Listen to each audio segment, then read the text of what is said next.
All right, good morning. We're going to get started. Hi, everyone. I'm Farrah Roberts. I'm with Nexus Youth and Family Services.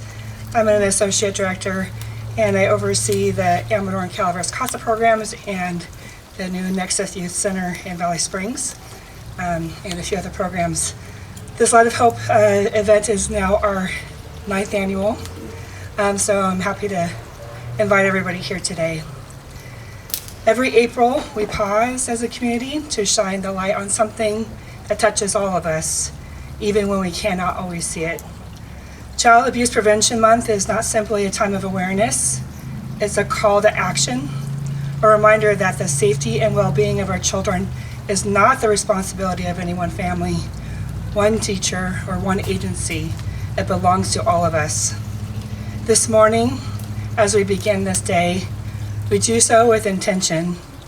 We're not just honoring children who have been hurt, we're making a promise to the children in our neighborhoods, in our schools, in our congregations, and in our families that they are seen, that they are valued, and will not walk alone. Today, in a moment, we'll be gathering to raise the Children's Memorial flag. That flag does not rise in defeat. It rises in remembrance and in resolve. Each morning, it carries the name and the faces we hold in our hearts. Children whose lives remind us why this work matters and why we cannot stop. When you see the flag reach the top of the pole, I ask you to take one breath and make one quiet promise. I will be someone's protective factor today. We know from research and from lived experience that the most powerful force standing between a child and harm is not policy, it's not our programs, it is us, the community. It's the neighbor who notices, it's the teacher who asks twice, it's the grandparent who opens the door, it's the friend who stays behind. These are what we call protective factors, the connections, the resources, the strengths that build families around our children like a shelter.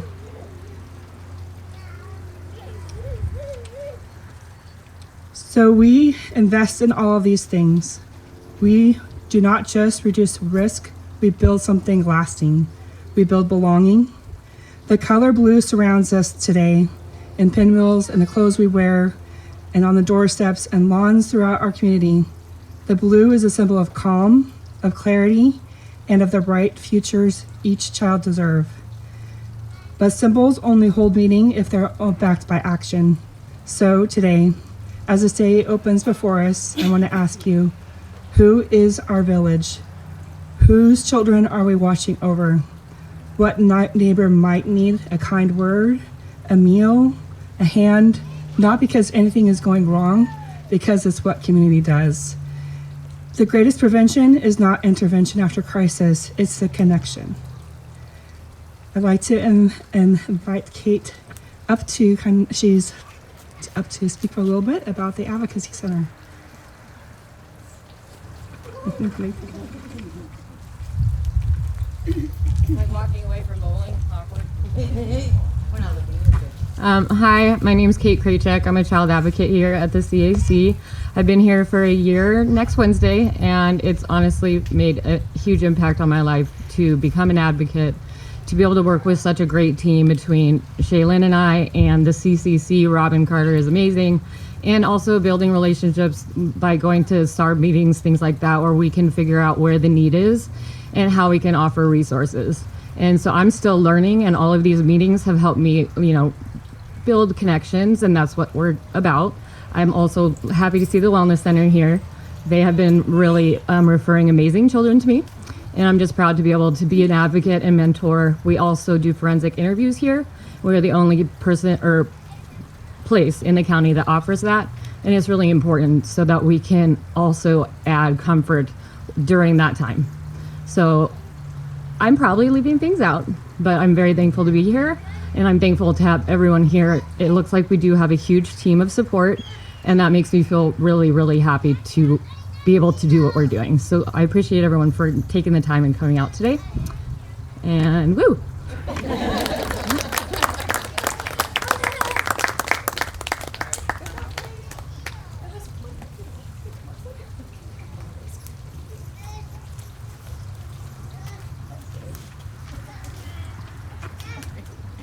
Good morning. On behalf of Prevent Child Abuse Council, I thank you all for being here.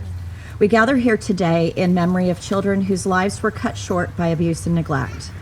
Children who deserve to grow up safe, supported, and cared for. We honor their memory not only in grief, but in purpose, with a renewed commitment to protect every child who comes after them. As we raise the Children's Memorial flag today, we are reminded that this work belongs to all of us. This month, the Calaveras County Board of Supervisors proclaimed April 2026 as Child Abuse Prevention Be the One Month, a declaration that each of us has the power to show up, offer support, and make a lasting difference in a child's life. This year's theme, Strong Families, Safe Futures, reminds us that when we care together, families will thrive. Child abuse prevention is not a task for one agency or one program. It is a community-wide responsibility, and it begins with strengthening families from within. Research shows that families are better able to protect and nurture their children when they have strong support systems and access to what we call the 5 protective factors. These are not complicated programs. They are the everyday conditions that help families stay strong. The first is resilience, the ability to manage stress and bounce back from hard times. Every family faces challenges. Resilience is what keeps those challenges from becoming crises.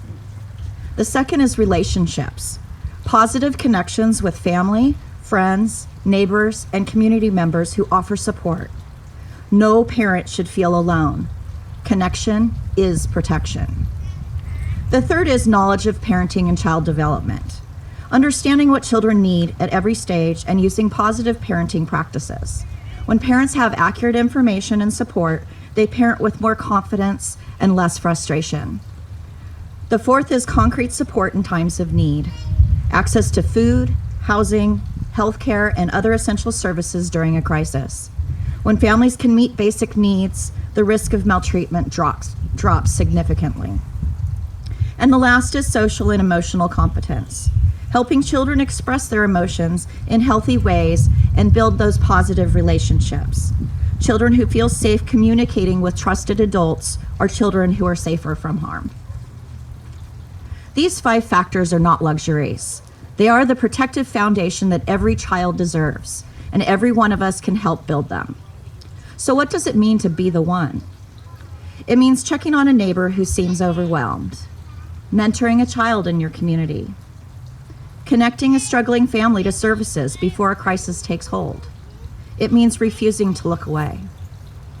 Today, we also honor our Light of Hope Award recipients, individuals who have been nominated by this community for making a meaningful difference in the lives of children through mentorship, advocacy, and compassionate support. You are living proof of what it looks like to be the one. As the Children's Memorial flag waves in the breeze, let us carry a promise forward that in Calaveras County, every child matters, every family deserves support, and none of us will stand by when a child needs us.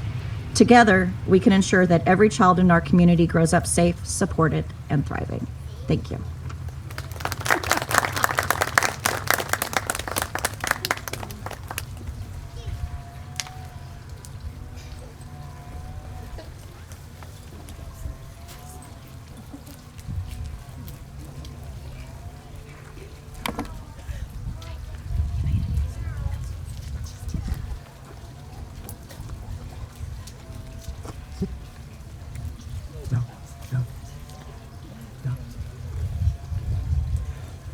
Good morning. My name is Dick Brown, and I'm the chaplain with Calaveras Consolidated Fire District here in Valley Springs. And this is Rodney. He's a little bit nervous right now, so let me start to tug him over here. Come over here. You want to go see Evelyn? You want to go see Evelyn? Anyway, Farah had reached out and asked if I would be able to come and just kind of share a little bit about some of the experiences I've had. I've been with the local district for almost 37 years now, and like Sergeant Glanville, we have unfortunately seen some of the effects of folks treating children the opposite of the way they should be treated. In the book of Psalms, chapter 127, God talks about, "Behold, children are a gift of the Lord. They are truly a gift." I have 3 children. 6 grandchildren and 1 great-grandchild. So I'm in hog's heaven right now because those are very, very important to me in my life. And it truly takes a village to raise kids. I think that I've heard it said that insanity is hereditary, that you get it from your kids. So, and my 2 boys, I used to have a full head of hair and it was dark, and it's gray and very thin right now. So, but we have the opportunity in the community to mentor, to make a difference in the lives of kids. You don't necessarily have to have them come over for dinner. You don't have to help them sit down and help them with their homework, but we have the opportunity to be able to truly make a difference, a tangible difference. It might be something, just an acknowledgement of a child. You see someone in a family in a grocery store, young mom, maybe a little frazzled right now, and she's got 2 little kids going 3 different directions. And maybe you know them, maybe you don't, but just to acknowledge them and just let them know that they're not alone. And so I think the center here is this is phenomenal to have you folks here, and there's a lot of folks from a lot of different venues that are involved, and know that you, each and every one of you make a difference, because the kids are our future. Sometimes that makes me a little nervous, but that just means then we might need to do a little bit better job of mentoring those children. So to that end, thank you guys so much for coming out today, and we're just going to dedicate this to the safety and the raising of our children. So thank you. Come.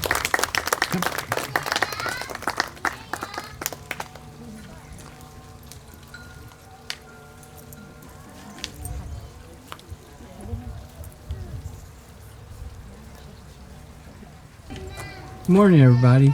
If you and I have not met yet, I am David Sanders. Excuse me, I'm one of the 2 judges here in the county. I've been, ever since I took the bench, the presiding juvenile judge. I do 90% of our civil cases, so basically my days are spent protecting children in the courtroom.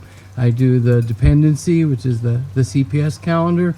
I have an associated substance abuse court that's very informal that I do in association with that.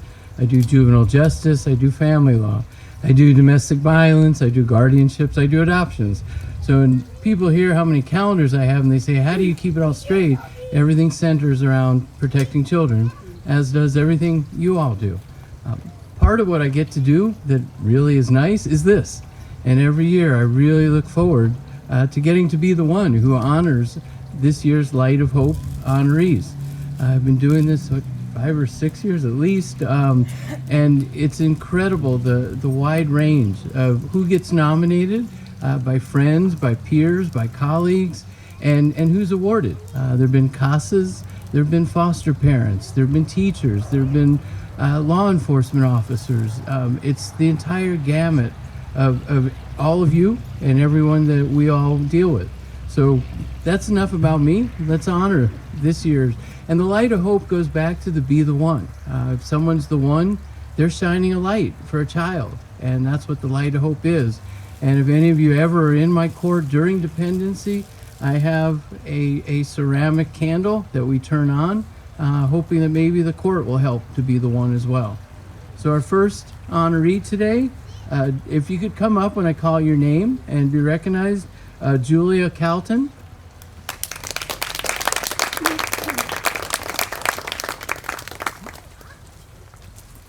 Julia is head of children's ministries at Vine and Branch Fellowship. She serves as the main coordinator for several youth groups that serve kids at different ages and stages of life, as well as leading the annual Vacation Bible School and coordinating the church's annual Giving Tree, which focuses on ensuring that single mothers and their children will have support during the holiday season. She was nominated by a friend based on her incredible care and commitment, demonstrated through a kind, calm presence, compassion, and a genuine heart that makes children around her feel safe and connected on a personal level. Julia, thank you for everything you do.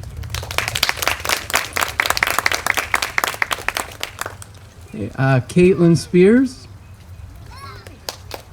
She's not here.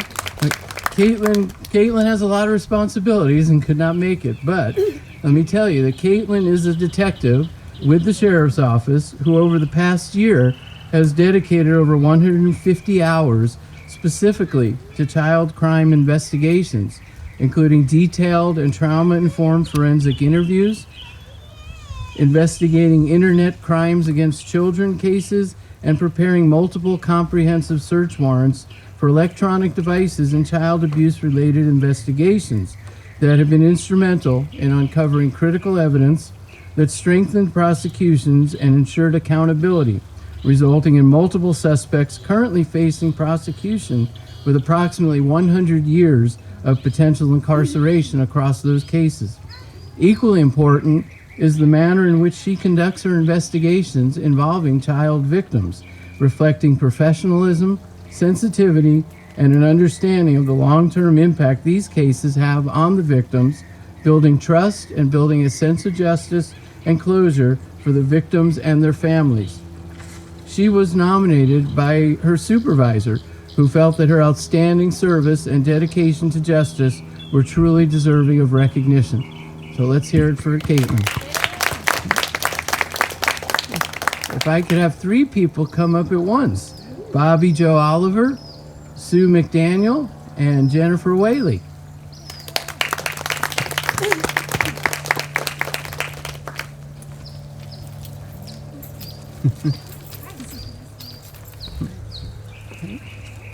These ladies all work at the San Andreas Elementary School's aftercare program, each of them demonstrating an unwavering commitment to the safety, well-being, and empowerment of children in our community, offering steady, compassionate support to children and their families by going beyond what is expected, by advocating for policies, programs, and practices that prevent child abuse and neglect, providing a voice for vulnerable children.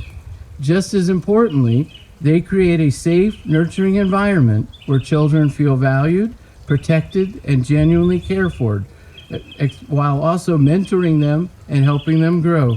These ladies were all nominated by a very grateful parent. Thank you for everything you do.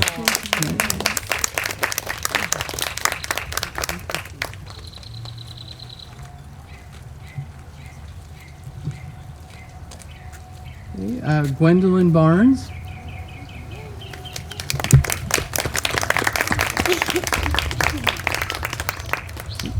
Gwendolyn is a community engagement coordinator for Calaveras County Public Health and a student teacher at Mokelumne Hill Community School.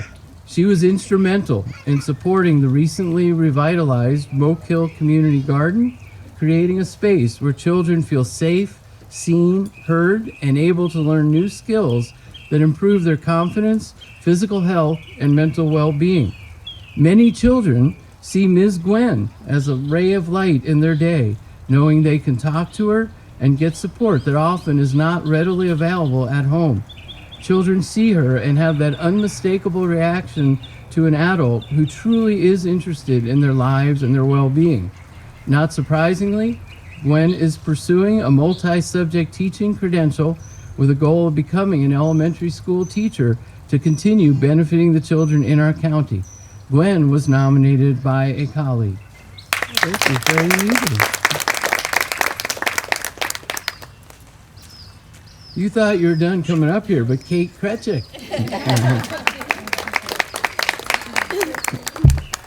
So Kate already told you what she does, but she has been described as making an amazing impact in the lives of dozens of children in Calaveras County. She was nominated by her manager here at the Children's Advocacy Center, who expressed that she continually hears and sees so much praise for her work, and everyone at the center is grateful that she is here. But don't go anywhere. If I could have Shaylin Webb, please.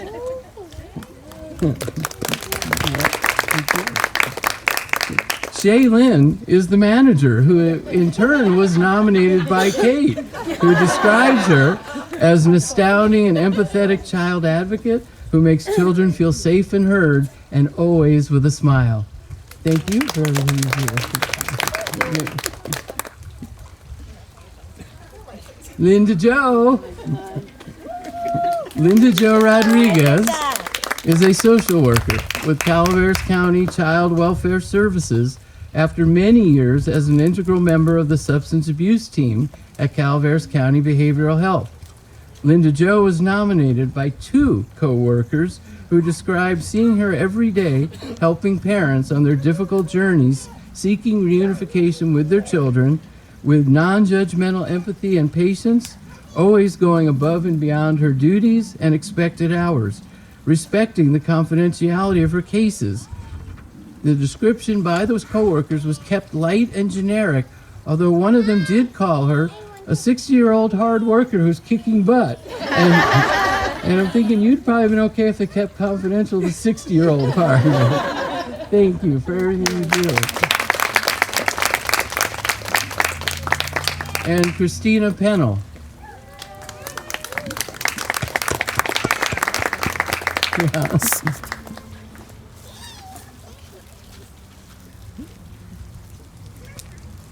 And to start where I usually end, Christina was nominated by a student who describes her as an inspirational parent and children's leader with the kindest soul, a giver first who shares love with everyone she comes across, is able to immediately create a safe, inclusive, and creative fun atmosphere for children.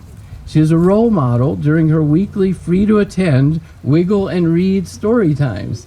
She exudes goodness, patience, hard work, and persistence, and teaches realistic and loving effort as being more important than perfection. The nominator's family has also taken the many songs that Christina has introduced to them as a family routine, which they use to sing and dance around the house. Thank you for everything you do. And we have one last round of applause for all of this year's honorees.